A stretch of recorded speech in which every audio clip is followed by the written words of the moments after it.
Hi people, Marino Ravenberg here again.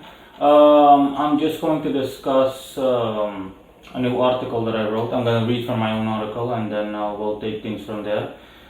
The header is the occult in children's right slash the elderly right slash the sick or dying. Usually children and to a lesser extent the old, sick and or dying are more in tune with the paranormal, as in being able to see the dead or spirits. Why is that? Reason is that children are more attuned due to the fact that they're new, quote unquote new. So newborns and the young are closer to the spirit world and therefore are more susceptible towards energies on that front. That's why children are more likely to have quote unquote imaginary friends, not to mention the fact that they're still innocent and not tainted by conventional thoughts in society that are generally quote unquote anti-paranormal or non-spiritual in nature, with a heavy focus on materialism. As for the latter mentioned, e.g. the sick, etc., it's all about physical compromise. Since their material bodies are in a semi-functional state, they are automatically more prone to energies and whatnot. On rare occasion, people that are on the verge of death will see things like the Grim Reaper or similar coming for them in horror. And then in between brackets, usually these weren't very good people or have the whole quote-unquote tunnel and white light or hellish visions, for the simple reasons that their astral bodies are already ready to move on, or astral deja vu. Yeah, most of the article, or at the very least half of the article, is self-explanatory. Yeah, this is generally speaking the case.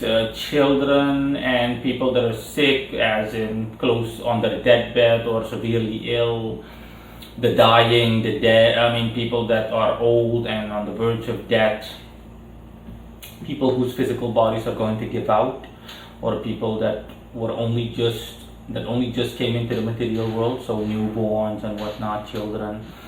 These people, generally speaking, are more prone to come into contact with the spirit realm or the spiritual world. And in the case of newborns and young children, let's just say children between the ages of 0 and 8 or 9 years old, that's simply the case because they're still innocent. For starters, these children are still innocent in the sense that they haven't been taught to actually not believe in spirits or that spirits aren't real or any of that stuff. So their minds are unfettered and they're not exposed yet to the, generally speaking, anti-spiritual bias that the world has in general. The world is generally focused on materialism and emphasis is laid thereon and not so much on the spiritual.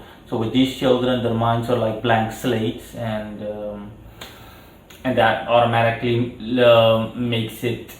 puts them at an advantage when it comes to paranormal happenings. Another reason is that due to the fact that they're still so young, they're only, it's not like their astral bodies have inhabited their physical bodies for a long time. So they're still more in tune with the astral sides. That's why children are more prone or inclined to have imaginary friends, etc. Obviously, I'm not saying that imaginary friends are always spirits, for example, but also not more often than not. But in at the very least some circumstances, that so-called imaginary friend is just a spirit that he or she sees, that your child sees or a child sees, and usually these aren't dangerous, or pose a threat to that child. So that's it regarding children. Regarding the sick and or dying, it's simply due to the fact that their bodies are compromised. When your physical bodies, it's similar to being asleep. Okay, when the second your material body is compromised, it automatically makes it easier for spirits to communicate with you. Okay, your physical body is like a buffer, it's like a barrier that any kind of energy has to surpass before actually being able to reach you at an astral level, to the point where you're actually going to notice. And usually, whatever spirit that wants to communicate with you will have to work extra hard and spend extra energy to reach you, so to speak. Or just like I said, your body simply needs to be compromised. When you're sick, for example, as in severely ill, to the point where you can barely walk and so on, then your physical body is automatically compromised, and therefore it makes it easier for you and vice versa to come into contact with any kind of spiritual energy. you're more prone or more inclined to do so, whether you want to or not. You're more exposed, if you will. Let me see if I forgot anything else. No, that's it. And in relation to the dying, yeah, people that have either had near-death experiences where they've experienced visions, the whole going through a tunnel and then a white light at the end of it, or some people claiming to have seen hell, as in actual people burning in flames and screaming and all of that stuff. In some cases, that is simply those are simply visions of what these people have been taught conventionally. So it doesn't always have to have merit. It's sometimes just these people, the same way that these people, that light flashes before their own eyes. It's simply a recollection of their memories, and it's simply a reflection of ignore my ringtone, my frog ringtone. It's simply a reflection of their. It's a reflection of what they've been taught. For example, the whole fire and brimstone Catholic movement and so on. So, but these are in minor cases, okay?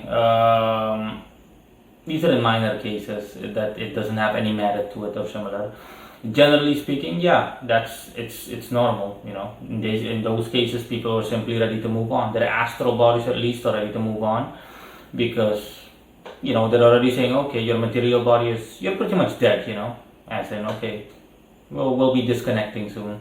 Your astral bodies, hypothetically speaking, is saying to your material body, yeah, you're screwed, buddy. Okay, we're done. But by some miracle, they still pull through, and their astral body shoots back into their physical body, of course. But their astral bodies at that stage are already ready to move on. And some people that were definitely not very high on morals and standards, these are rare occurrences, okay? And people that will be going to either heaven or hell directly, highly exceptionally cases. Okay, we're talking about 1 in a million kind of cases, 1 in at least a dozen cases. These people see, for example, horrendous images of spirits coming for them, and they scream and all of that stuff. I've heard stories like that. I've read and heard stories like that on the internet and other places, where they see either the Grim Reaper or some horrible group of spirits coming for them, and they're like, no, no, no, no, no, no, no, in their last moments. These people are either going to hell directly and they can't handle it. Their astral bodies will be carried off right away, and similar. So yeah, that's pretty much it. So generally speaking, the young, the elderly, the sick and or dying, all of them are more prone towards occult energies and occult forces. That's all. If you've got any other questions, you know what to do. Just comment, leave a comment below, and I'll answer you right away. Bye.